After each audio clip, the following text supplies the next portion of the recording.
श्री गणेशाय नमः। ॐ श्री सरस्वत्यै नमः। ॐ श्री गुरुभ्यो नमः।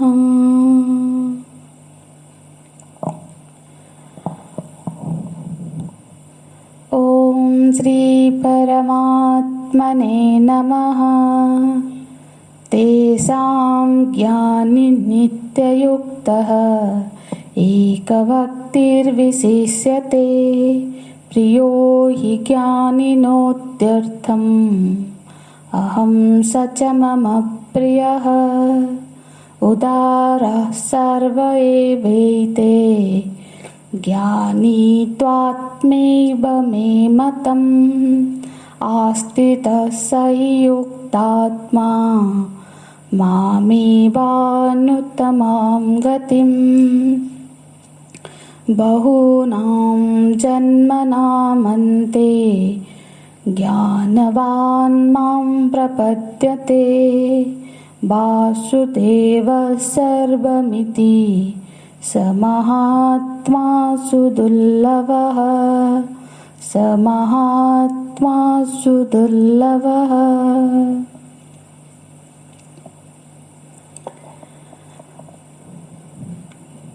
जो भी भगवान के भजन करते हैं वो सभी श्रेष्ठ है। भगवान बोलते हैं उदाराः। पूर्व जन्म के पुण्यात्मा तो वो है ही, इस जन्म में भी वो पुण्यात्मा है, नहीं तो भजन में रुचि कैसे होती।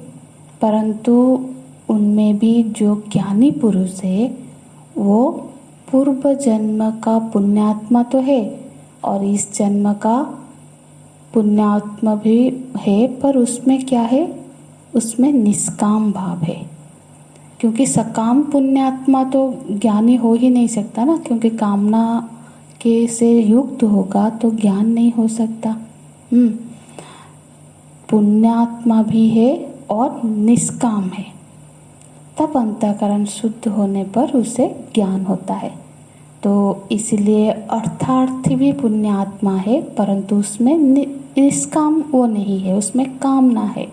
आर्त भी पुण्यात्मा है, परंतु उसमें भी कामना है। तो जिस ज्ञान हुआ जिसे, वो तो पुण्यात्मा के साथ साथ निष्काम भी था, है ना। तो इसीलिए अर्थार्थी जिज्ञासु इस भक्ति के धरातल में ना, भक्ति में ये भाव बना रहता है कि मैं भक्त हूँ, हाँ मैं हूँ और मेरे आराध्य है। मतलब ये अज्ञान, ये जो द्वैत भाव बना रहता है, दो सत्ता की वृत्ति इन धरातल पर बनी हुई है। पर जब ज्ञान हुआ, जब प्रमा प्राप्त हुई, तब उसको ये पता लग गया कि मेरा जो अस्तित्व है, उस अस्तित्व का जो नियामक जो है वो परमात्मा है। मतलब इस बोध वृत्ति को वो निरंतर जगाए रखता है चित्त में कि परमात्मा ही सत्य है और मेरी कोई पृथक सत्ता नहीं है। मेरी जो पृथकत्व का जो भाव है, जो रूप में मैं उपलब्ध हो रहा हूँ, वो उपलब्ध कैसी है, यथा पुरुष से छायावत।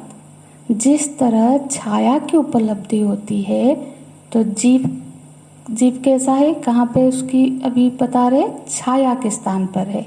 छाया यदि भजन करेगा तो वो किसका भजन करेगा, जिसकी वो छाया है, जहाँ पर वहीं पर उसकी भजन करेगा। तो भजन का उसका स्वरूप क्या होगा, निरंतर उस बोध में वो बना रहता है। तो यहाँ श्लोक भगवान बोलते तेषां ज्ञान नित्य युक्त, वो निरंतर युक्त रहता है। एक भक्ति विशिष्यते। तो जिस तरह से अनवरत सतत ये श्रुति उसके मन में बनी रहती है कि ये बोध कि एकमात्र सत्ता है जो मुझसे अभिन्न है।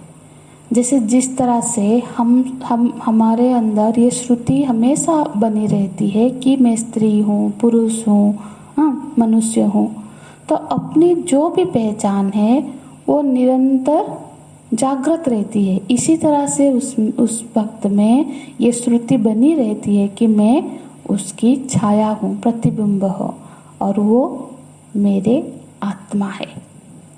वो आत्मा कौन है?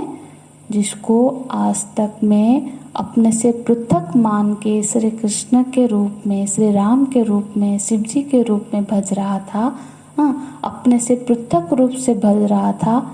आज ये पता लग गया कि वो तो मेरी ही आत्मा है, जिसके बिना मेरा कोई अस्तित्व ही नहीं है।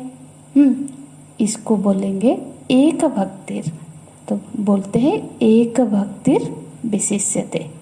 तो दुनिया में जो भी मनुष्य है या फिर सबको सबसे ज़्यादा प्रिय होता क्या होता है?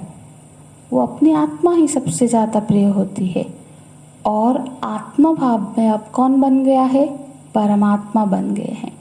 तो इसीलिए बोलते हैं प्रियो ही अत्यर्थम अहम। मैं उसको अहम अत्यंतम प्रिय, मैं वो जो ज्ञानी भक्त है उसको मैं अत्यधिक प्रिय हूँ, क्योंकि प्रत्येक प्राणी का अपनी आत्मा से ही अधिक प्रिय वस्तु और कोई कुछ नहीं होता है। तो इसीलिए अन्यस्य भजनीयस्य और दर्शनार्थ, उसको कोई अन्य दिखता ही नहीं है, क्योंकि अन्य का अभाव हो गया। तो फिर वो भजन किसका करेगा? इसलिए उस ज्ञानी को मुझसे भिन्न कुछ दिखता नहीं है, तो मैं ही उसको सबसे प्रिय हूँ। और सच मम प्रिय, जिसने मुझे अपनी आत्मा ही समझ लिया, दूसरे कोई है ही नहीं, तो अब दूसरे जो भक्त है, आर्त है, अर्थार्थी है, वहाँ क्या है? वो लोग अपने को मुझसे अलग मान रहे हैं। लेकिन ये जो ज्ञानी भक्त है, अब इसने अपने आप को पूर्ण समर्पण कर लिया, अपने आप को बचा के नहीं रखा, बिल्कुल मुझको, इसलिए ये सच मम प्रिय, इसलिए ये मुझे सर्वाधिक प्रिय है। तो बाकी सब जो है वो क्या है? वो उदार है, मतलब उदारः सर्व एवैते। उदार है माने उत्कृष्ट है। साधारण जो लोग होते हैं कम से कम उनसे ये उत्कृष्ट है, क्योंकि भक्ति तो कर रहे हैं, भगवान पे भरोसा है, भगवान के अस्तित्व पे उनके आस्था है, मन में श्रद्धा है, निष्ठा है। तो फिर बोलते हैं उदारः, ये उदार है। एस्ते सर्वे एव उदाराः, ये सभी भक्त उदार है। उदार है माने उत्कृष्ट है, श्रेष्ठ है। उदार शब्द हमेशा बड़े के अर्थ में आता है कि भगवान की जैसे कथा उदार है। उदार शब्द का अर्थ होता है कि जिसकी शक्ति जितनी होती है, जब उससे ज़्यादा वो दे, हाँ, तब बोलते हैं उदार। हाँ, माने इसका एक तो अर्थ ये है कि वो उससे ज़्यादा, वो अपने शक्ति से अधिक देने की सामर्थ्य रखता है, देता है। और दूसरा उदार कहते हैं महान को, माने वो महान पुरुष है। सब पुरुष, अब उसमें महानता है। भगवान के साथ जब संबंध हो जाता है, किसी महान चीज़ के साथ जब हमारी संबंध हो जाती है, तब रिश्ता हो जाता है, तब वो भी महान ही हो जाता है। इसीलिए वो भक्त भी महान है, श्रेष्ठ है। पर जो ज्ञानी है, पर ज्ञानी का क्या? ज्ञानी त्वात्मेव मे मतम। पर जो ज्ञानी है वो तो मेरी आत्मा ही है। तो पीछे के श्लोक में भगवान ने कहा कि ज्ञानी मुझे अपना आत्मा मानता है, और यहाँ बोल रहे हैं कि वो मेरी आत्मा है। तो बाकी भक्त भी मुझे प्रिय है, वो भी श्रेष्ठ है, लेकिन वो जो ज्ञानी भक्त की स्थिति कैसी है? सही युक्तात्मा मामेव उत्तमम गतिम। तो वो सत्य के बिल्कुल करीब पहुंच गया है। उसको बोध की प्राप्ति हो गई है, लेकिन अब वो बोध को उसका अभ्यास कर रहा है कि उसमें उसकी निष्ठा बन जाए। तो ईश्वर को अन्य के रूप में अभी वो नहीं, खुद के आत्मा के रूप में देखता है। तो इसीलिए हम उपदेश सार में पढ़ते ना, ईश दर्शनम स्वात्म रूपतः, इस भाव से वो भजन करते हैं, करते हुए ही परम सत्य पे निष्ठा की प्राप्ति की ओर बढ़ रहा है। तो बोलते हैं आस्तितः, श्लोक देखते रहेंगे। आस्तितः, आस्तितः का अर्थ होता है, भगवान भाष्यकार आस्तितः का अर्थ करते हैं आरूढ़म प्रवृतः। अब बोध तो प्राप्त है, अब निष्ठा प्राप्ति के लिए वो प्रयत्नरत रहे। वो योग रूढ़ होने के लिए प्रवृत्त हुआ है। तो आस्तितः सही युक्तात्मा, अब उसकी प्रमा क्या बन गई है? बोध क्या बन गई है? बोलते हैं अहम एव ही भगवान वासुदेव न अन्यः अस्ति। ये उसकी प्रमा है, उस भक्त की ये प्रमा है कि जिस वासुदेव की मैं अन्य के रूप में आराधना कर रहा था, वो वासुदेव मैं ही हूँ। वो मैं ही, ये शरीरधारी, मतलब यहाँ पे मैं मतलब ये जो शरीरधारी जो है, इसलिए नहीं सोचना है, मतलब को सारे उपाधि रहित मैं के बारे में सोचना है कि जो मेरी अस्तित्व है वो भगवान वासुदेव ही है। उस ईश्वर से अन्य मैं नहीं हूँ। तो भजन की ये पराकाष्ठा है। और जब कोई भक्त इस धरातल पर पहुँच जाता है तब वो ज्ञानी भक्त कहलाता है। तो ये भक्त की इस पराकाष्ठा को, ये ज्ञानी भक्त की जो स्थिति को प्राप्त करना, कैसी? कृष्ण बने राधामय, राधा बने कृष्णमय, मतलब वो इतना तन्मय हो गया उसकी ध्यान में। तो भक्ति का ये स्वरूप है। ये भक्त के जीवन की सबसे बड़ी सिद्धि हो जाती है। तो उसका चित्त इसलिए हमेशा समाहित हो गया है। सही युक्त आत्मा, जीव की वो स्थिति जो सर्वोत्तम है, जो सर्वोच्च स्थिति कोई जीव को प्राप्त हो सकता है, तो वो स्थिति अब उसको प्राप्त होती है। उत्तमम गतिम, तो ये उत्तम गति उसको प्राप्त होती है। तो भगवान क्या बोलते हैं? 18 श्लोक, उदाराः सर्व एवेते ज्ञानी त्वात्मैव मे मतम् आस्थितः स हि युक्तात्मा मामेव अनुत्तमं गतिम्। हो गया? सारे शब्द का अर्थ स्पष्ट है।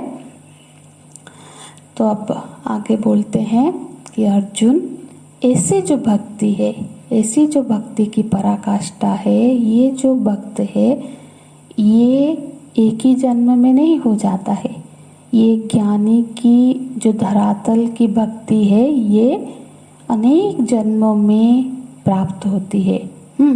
इसको बोलते हैं आगे के श्लोक में बहुनाम जन्मनाम अन्ते।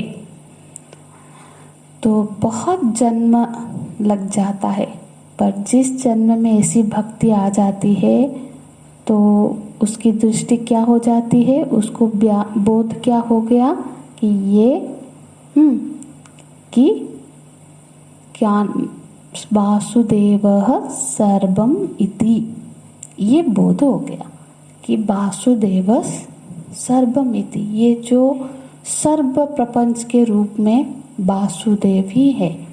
यहाँ भगवान की वाणी है, ये भगवान स्वयं बोल रहे हैं, वासुदेव बोल रहे हैं, जानबूझ के बोल रहे हैं। ब्रह्मा भी बोल सकते हैं थे, बोल रहे हैं वासुदेव सर्वमिति। तो अर्थ क्यों? क्योंकि वासुदेव के नाम से जो तुम मुझे वसुदेव जी का पुत्र ना समझो, इसलिए भगवान अपने वही संबोधन को जो उनके अवतारी विग्रहों को संबोधित किया जाता है, उसी संबोधन को व्यवहार कर रहे हैं, उसी संबोधन का यहाँ पे वर्णन कर रहे हैं कि वासुदेव कौन है? बोले सर्वमिति, वासुदेव सर्वमिति इति बोध। यही बोध, इसी बोध जिस भक्तों को प्राप्त है, ऐसी बोध स महात्मा सुदुर्लभ। वासुदेव सर्वमिति ज्ञानवान, ऐसा जो ज्ञान वासुदेव से पृथक कुछ और नहीं है। हाँ, तो ऐसा ज्ञान जिस महात्मा के पास किसको प्राप्त हो गया अर्जुन, वो महात्मा बहुत दुर्लभ है। हाँ, तो क्यों? क्योंकि वो भक्ति की पराकाष्ठा है। हाँ, वो भक्त और कुछ नहीं, अधिक मतलब वासुदेव के अलावा वो कोई दूसरा अन्य की कोई अस्तित्व उसके नज़र में अभी है नहीं। वासुदेव हमिति ज्ञानवान माम प्रपद्यते। यहाँ पर प्रपत्ति की फिर क्या हुई? प्रपत्ति तो हमेशा क्या होती है? प्रपत्ति वहाँ होती है ना जहाँ दूसरा है। तो क्योंकि प्रपत्ति अन्य के प्रति होती है, प्रपत्ति का जो शाब्दिक अर्थ हम समझते हैं कि ईश्वर है और भक्त है, तो भक्त ईश्वर के शरणापन्न होता है। पर इस ज्ञानी भक्त का प्रपत्ति क्या हुआ? वासुदेव सर्वमिति, भगवान ऐसा जो ज्ञान जिसको प्राप्त हो गया, उसकी प्रपत्ति का स्वरूप क्या होगा? जैसे लहर अपने आप को जल में ही विलीन कर दे। यहाँ प्रपत्ति का यह स्वरूप है कि ज्ञानी के लिए प्रपत्ति क्या हुई? अपने अस्तित्व को उस परम अस्तित्व से मिला दिया। मतलब जानई तुम ही होई जाई। तो यहाँ पे और कोई द्वैत नहीं है। वो जो लहरें दिख रही थी, वो जो लहरें है, वो जल ही है, वो सागर ही है। तो अपनी जो अस्तित्व है उसको परम अस्तित्व में मिला दिया। ये उस ज्ञानी भक्त की बोध की स्थिति है। हरि ओम तत्सत। ओम पूर्णमदः पूर्णमिदं पूर्णात् पूर्णमुदच्यते पूर्णस्य पूर्णमादाय पूर्णमेवावशिष्यते। ओम शांति शांति शांति। हरि ओम। श्री गुरुभ्यो नमः। हरि ओम।